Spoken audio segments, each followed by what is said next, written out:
that passage in just a minute. We'll let Jason adjust it just a little bit. It's pretty tight. I don't have to have much of a microphone myself. It's good to be here tonight. It's great to have each of you here. We're glad to have Berta here with us tonight, visiting our neighbor from over in Moorhead, and Charles and Kim from over at Bolivar and Cleveland. So we're glad to have them with us as well. As I told them a little while ago, y'all probably heard us talking, that it's so great to see them. I hadn't seen them in forever, so it's just wonderful to see them and be with them. Muhammad Ali, he was the great fighter. Y'all remember Muhammad Ali, right? Well, he was on an airplane early in his career. He was kind of known to be a brash person, And so I was going to say waitress, but it's the stewardess. She was coming down the aisle, and telling everybody to buckle their seatbelt. And she looked over at him and said, you need to buckle your seatbelt. And he responded back by saying, Superman doesn't need a seatbelt. She looked at him and said, Superman doesn't need an airplane either. So he buckled his seatbelt, Oh, man. He had a lot of wonderful characteristics, but humility wasn't one of them. Also, a lawyer was talking to a farmer one day, and he made this statement that I have on the screen up here. He told the farmer, he said, "Why don't you hold your head high in this world? I don't bow my head to God or to man." And the farmer responded back to him. He said, "Look at the field over there, the field of grain over there." He said, "Only those heads that are empty stand upright, but those that are well filled are the ones that bow low." And I believe that that's a true statement, talking about humility. The ones that are empty are the ones that think that they are important, but the ones that realize that God is with them and that they are made by a creator are the ones that bow low and recognize that creation. In this passage of scripture here in Luke 14, and I hope you open up your Bibles to it, Jesus had been invited to come to a meal at a Pharisee's house. He accepted all invitations that he got from different people, and he got a lot of them. The Jews normally ate 2 meals a day. There was a brunch and then a meal, a supper, I would call it, at sunset. And it usually consisted of fruits and vegetables, and they also had kosher meat.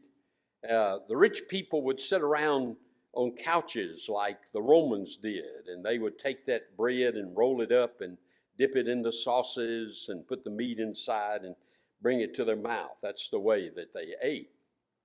At the table, though, there was always a pecking order, I guess you could say. The host himself would be at the head of the table, and then the person on the right would be the next important, next honored, and then the person on the left would be the next honored after that. And it would go back and forth around the table. Well, Jesus is sitting there. And you notice here in verse 1 that says they invited him, they wanted to watch him. They were trying to catch Jesus in some problem or some fault that he might, some statement that he might make. Well, there was a man standing in front of Jesus. The passage here says he had dropsy, edema, and is what it's talking about. Maybe it's kidney disease, heart disease, we don't really know. But he had edema. And so they're actually putting this man there. Maybe he was a spectator at the dinner. But Jesus had compassion on this man. He had to do something. And so we see that he asked the question, is it right to heal somebody on the Sabbath?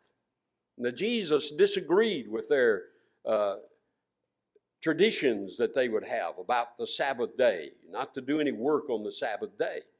He disagreed with what they were saying. And so he actually tells them, well, wouldn't y'all get your son or a donkey out of a ditch if they fell into a ditch on the Sabbath day? And so he turns around and heals this man. he condemns them by their actions. You notice that it says they don't say anything, but they're thinking something. They're thinking that Jesus had done something wrong. But then also Jesus, in the passages that go on in this section here, beginning with verse 7, he notices that they are positioning themselves for the seat of honor. And they were positioning themselves. And so he tells them this parable. And the story is talking about an individual that comes in. He's extremely embarrassed in this situation because he's humiliated in front of all of these guests because he had taken that seat of honor. And someone else more honorable came in later, and as a result, he had to get up out of that seat and walk all the way to the back. And it was a disgrace, is the word that's used there. You know, the proud person really doesn't feel that there's anybody more important than themselves.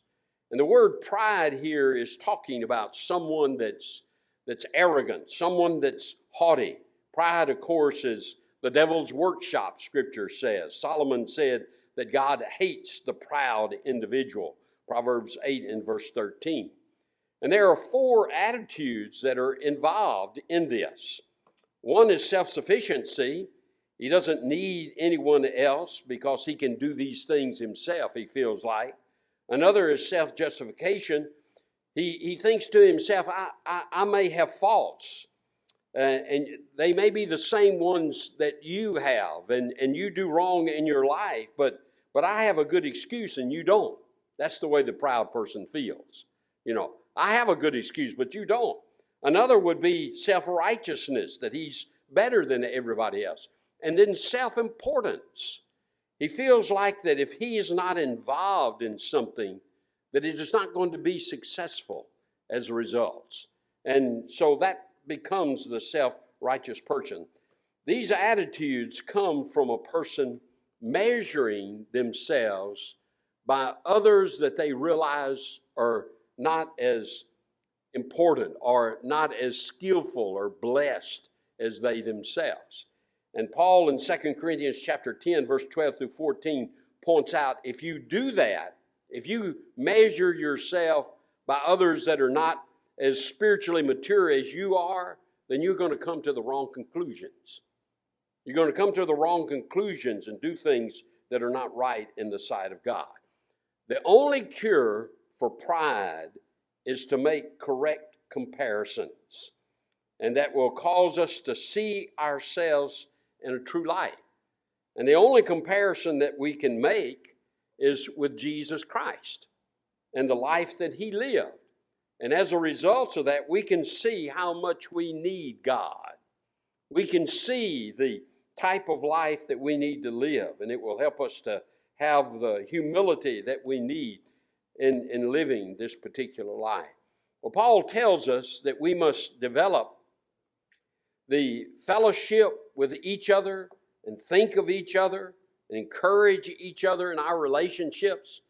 Over in Romans chapter 12 and verse 3, he makes this statement that we are not to think more highly of ourselves than we ought. And then he tells us in verse 10, be devoted to one another in brotherly love. Give preference to one another in honor.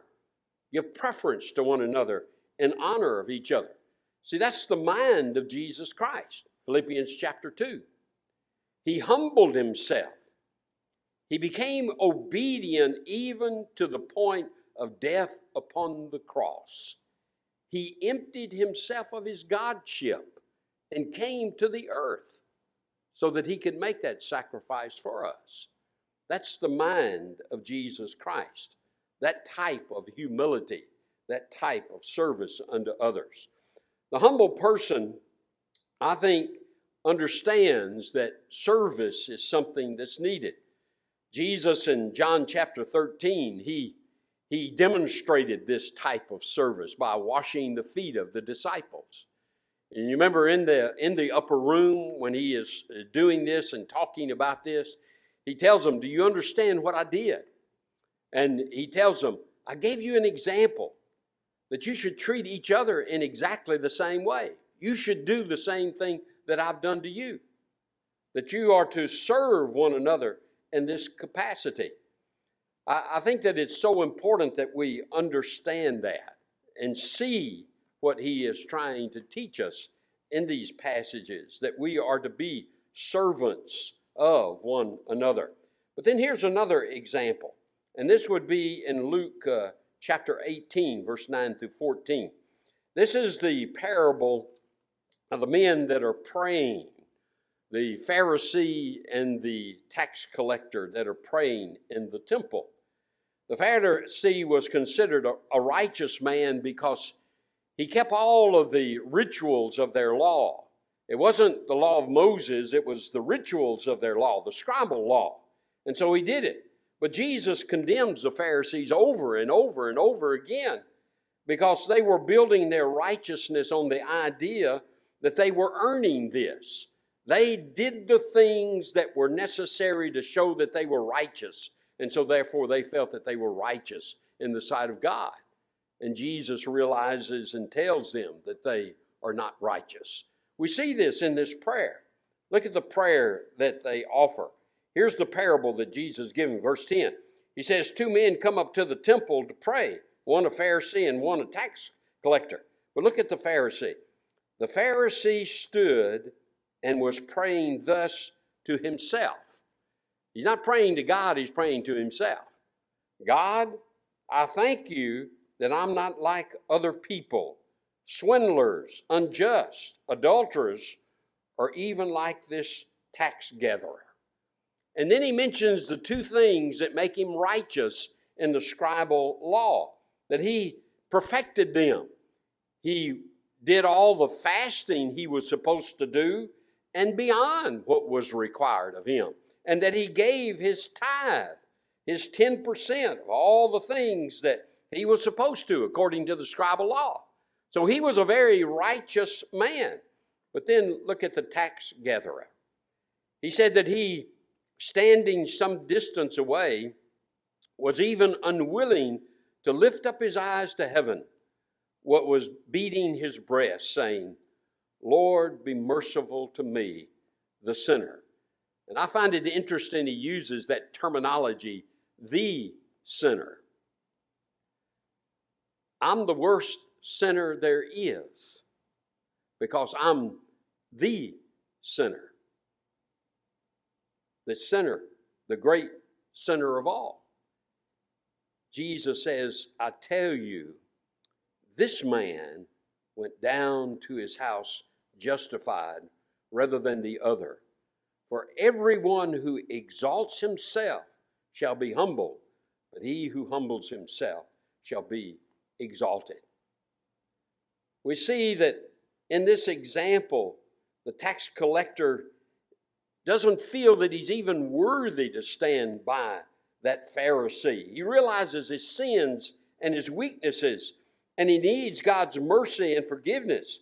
And he knew the only way that he could get that is by God's mercy and grace. And so that's what he's begging for. And we see that Jesus here tells us that this is the man that was justified. Pride is idolatry or self-worship. And it puts us in the place where we feel that we are God, that we are the most important person of all. And I think that this Pharisee is an example of that. He saw himself as a righteous man, not even in need of forgiveness by God. But sadly, as seen in this story, it tries to elevate self by lowering others. And Paul said that when we do that, we're going to come to the wrong conclusion. Again, 2 Corinthians chapter 10. We're going to come to the wrong conclusion. But then here's another example. Let's look at this. And this is in Matthew 18 again. Jesus gives us a tremendous lesson here on the ethical qualities that characterize a person's relationship. The disciples here were having a great discussion about who was going to be greatest in the kingdom. They still didn't understand, about the kingdom that it wasn't going to be an earthly kingdom, and they were positioning themselves for power. And Jesus, verse 2 of chapter 18, or Matthew 18. I'm sorry about that. Go to Matthew 18. Verse 2, he calls a little child into their midst. And he informs them that if they don't humble themselves and become like this child, they're not going to be into the kingdom itself. Look at what he says. Truly I say to you, unless you are converted and become like children, you shall not enter into the kingdom of heaven. Some translations use the wording turn, unless you turn and become like a little child, you'll not enter into the kingdom of heaven. So it's talking about the whole person changing and becoming dependent upon God. Now, the humility of a child lies in its complete submission and dependence upon its parents. And that's what God is wanting from us.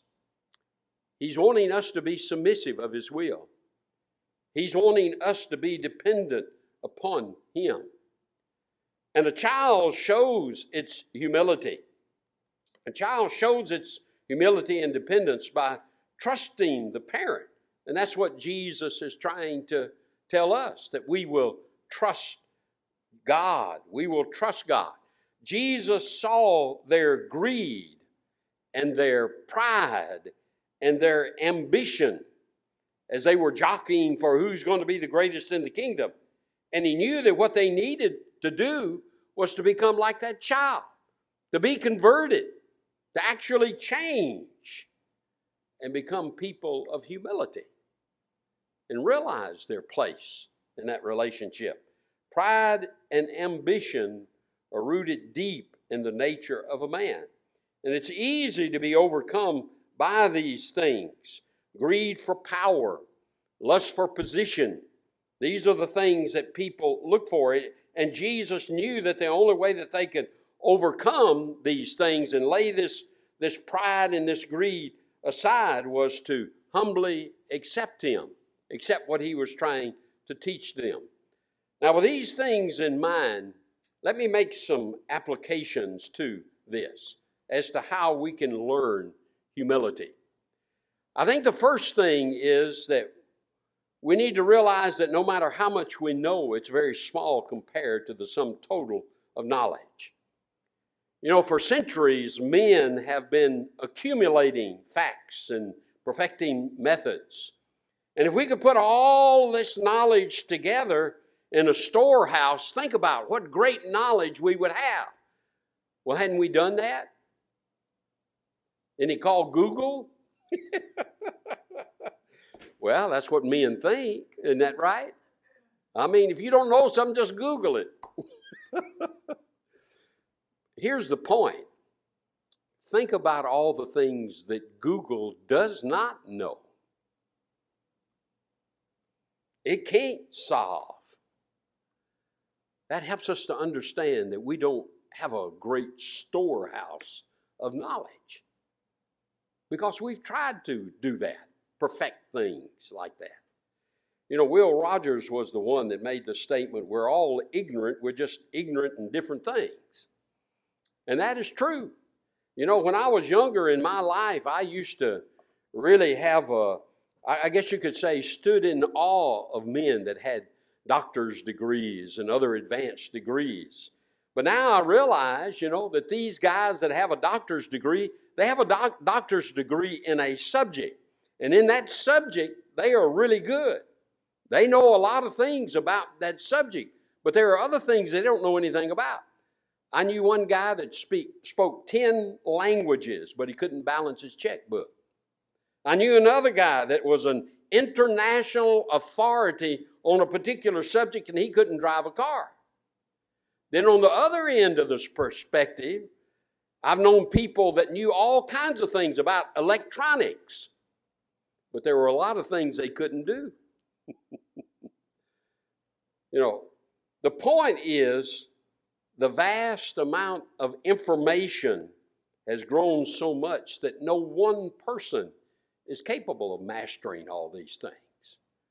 And it's even true in the spiritual realm, that we can't know everything that the Bible teaches. We can have a pretty good idea. That's the reason we need to study and grow and learn about these things and become people that are students of the Word of God. But what really concerned me is, though, that I've known men who felt that if they weren't involved in something, that whatever it was would fold up and die. And then when they retire from it, they're surprised that, like if it's a company, that they are replaced. And the company goes on. Sometimes it even does better than when they were in there. It's amazing to me that anyone would feel that they are irreplaceable. Because, see, life goes on. More knowledge is gained every day, and things change, and we've got to constantly change to keep up with these things. All of us are fallible in our knowledge and in our understanding of things. Others can accomplish just as we can, and it's the nature of things for the old to be replaced by the new, for new things to come in. It's amazing to me to go to a school, and some of the kids, the things that they're studying were stuff that we studied in college. Man, they're studying that in high school now. And it's just amazing to me. So it's the information has grown. I'm not surprised that I only know a small portion of information today. I'm not surprised that I don't understand everything that God is wanting me to understand. But God is wanting me to be humble and look to Him for guidance and strength in our life. And then here's another reason that we need to be humble, and that is comparing ourselves to the perfect. Jump back on me there. And this would be talking about jobs and religion and things of this nature within our life. I know that in jobs there are always people that can do things better than you can do.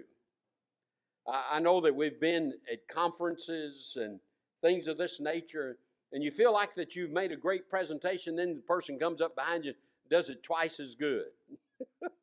And you think to yourself, man, why am I even up here? Why am I even talking about something? Well, there's always somebody that can do something better. And the same thing is true in righteousness. Jesus was the perfect person. He was the perfect example. He lived perfectly. And comparing our lives to His righteousness, then, there's just no comparison at all. Someone said, it is in general more profitable to reckon up our defects than to boast of our attainments. And I agree with that. We need to be talking about where we're failing more than we do our attainments, because we fail so much more. The purest and noblest of men always are aware of sin in their life. And I think that Paul is an example of that he understood about sin in his life and where he fell short. You remember in Romans chapter 7, he said, the things that I don't want to do, those are the things that I do. And the things that I want to do, that's the things that I don't do. He realized the frustration that was there. And he calls himself the chief of all sinners because of the shortcomings that he had. We all need to have self-examination. Be honest in how we look at ourselves and the lives that we live and the Christianity that we are practicing. I think most of us would be unwilling to meet God in the judgment on the merits of what we have done, the kindness that we have shown, the generosity that we have shown, the good deeds that we have done in this life. We realize that they would be deplorably small compared to the good that is there. And so we need to humble ourselves. But then here's another reason that we need to be humble. And that is realizing the source of the great blessings that we have in this life. When we humble ourselves, the Lord will lead us to great blessings. And I think it's like that head of grain out in the field. When we humble ourselves, God blesses us. He gives us more blessings. And so we bow our head even further because the blessings are there. God is blessing our life over and over again. And the more we stoop down, the more we acknowledge the grain that God has given to us, the blessings that He has bestowed upon us. Back during the Great Depression, there was a couple of children that were going around in this particular city collecting papers. They would sell the papers and try to make some money. And they came to a woman's house, knocked on the door, and when she came to the door, she didn't really want to be bothered by them. They said, "Do you have any old papers, lady?" And she looked down and she saw that they were wearing sandals out in the sleet and the snow. And their feet were sopping wet, these sandals were. And so she invited them in. She just couldn't help it. She realized that in comparison with them, God had blessed her life so very much. Well, there wasn't a lot of conversation. They came in and she pulled up some chairs in front of the fire. She went and got some cocoa and some toast and jam, she said, to fortify them against the weather that was outside. Then she went back into the kitchen.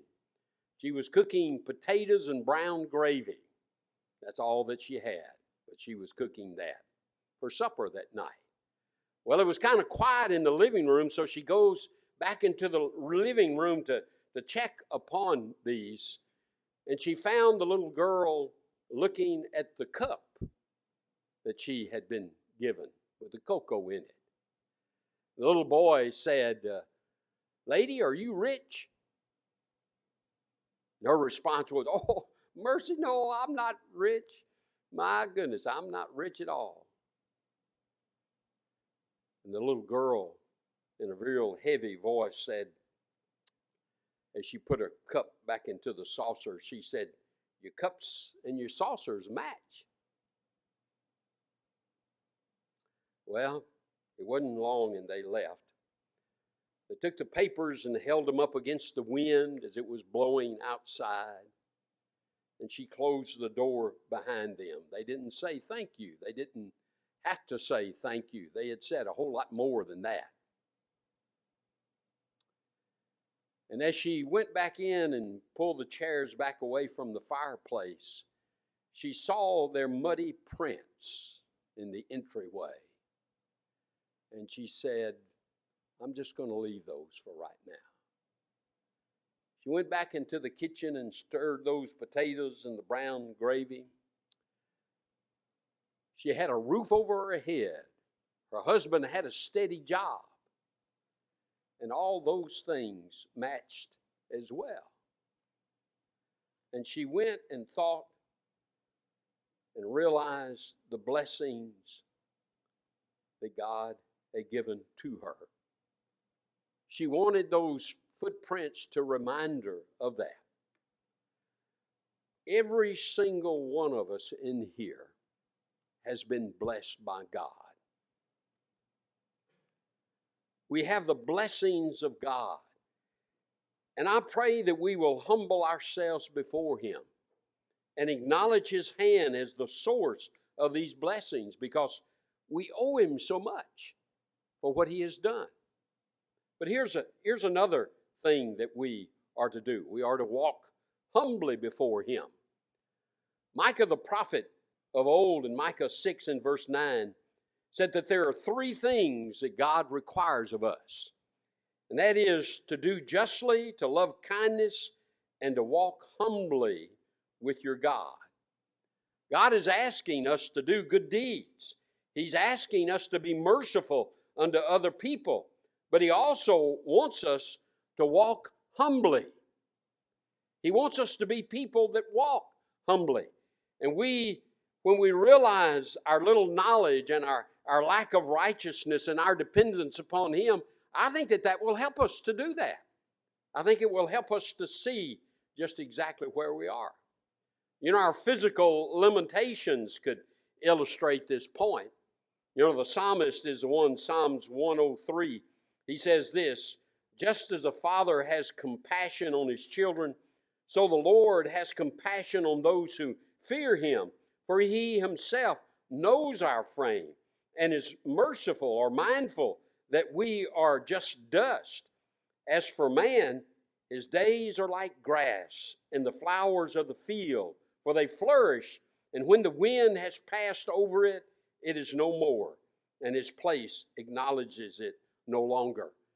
When I was in Israel back in 93, it was in March of that year. And it had been a rainy season, and the wildflowers were everywhere. You know, I always thought of Israel as an arid place, but there were flowers and grass growing everywhere. And as I talked to the individuals that were there, they said, well, Eddie, in about 2 weeks, the desert wind is going to come, and all of those flowers will disappear. That's what the psalmist is talking about here. We might have glory. We might look upon ourselves as glorious individuals. Oh, but the wind is going to come, and it's going to take those flowers away. We won't have those flowers any longer. I don't think any man is as mighty as he would like to think that he is. There are trails in this world that a man's foot has never been on. There are glaciers in this world and mountaintops in this world that have never seen a human being on them. There are galaxies in our universe that we're just now discovering because we haven't even seen them before. That's how frail we are. We need to understand that. Also, we live in a world where suffering and pain are all about us. And we take medicine. Believe me, I take medicine. Try to get rid of that arthritis pain. But it never goes away. It's always there. It's not anything they can do about it. We fight disease every day, but death is a part of life. And all these things show us the insecurity of life. We can't do anything about some of these things. That's the reason we need to trust in God and humble ourselves before Him. But then also, we have this, to remember that we are debtors. All that we have has been given us. 1 Corinthians chapter 4, verse 7, Paul makes this statement. And what do you have that you have not received? But if you received it, why do you boast as if you did not receive it? You know, that's a reality. Everything that we have has been given to us by God. The beauty that you might have, the talents, the wealth, the possessions. See, all of these things are given. We have talent that we develop and use to make ourselves a success. Well, that was given to us by God. God is the source of all of these things. I can take these gifts and work and learn and grow and become a success, but even that success points to the Creator, that He is the one that has blessed us. I think that we need to understand that. That keeps us humble. The final thing here is that we need to glory in the cross of Jesus Christ. We need to honor Him, that He is our Creator and Maker. You know, in Luke chapter 22, verses 24 through 27, the disciples are in the upper room. They're there for the Passover. Jesus sits down at the head of the table. And there's an argument that breaks out amongst the disciples. about who is the greatest in the kingdom. Do you think they were arguing about who was going to sit on the right and who was going to sit on the left, just like those Pharisees had done? Surely not. But it broke out. And they were arguing. Even the disciples of Jesus did that. We need to be individuals that love God. We need to be people that honor Him and humble ourselves before Him because of all of the great blessings that God has given to us. And of course, the greatest blessing of all is the salvation of our soul. As we look to Him and believe in Him and trust in Him and are baptized into Him, we know that God is blessing us as a result. We need to humble ourselves before Him and honor Him by giving ourselves to Him. I know that all of us have problems that we face in this life. But I want to encourage you as you think about these things to think about the blessings that God has given to us. And if you need the prayers of the church, I hope that you will come and let us pray with you as we stand and sing.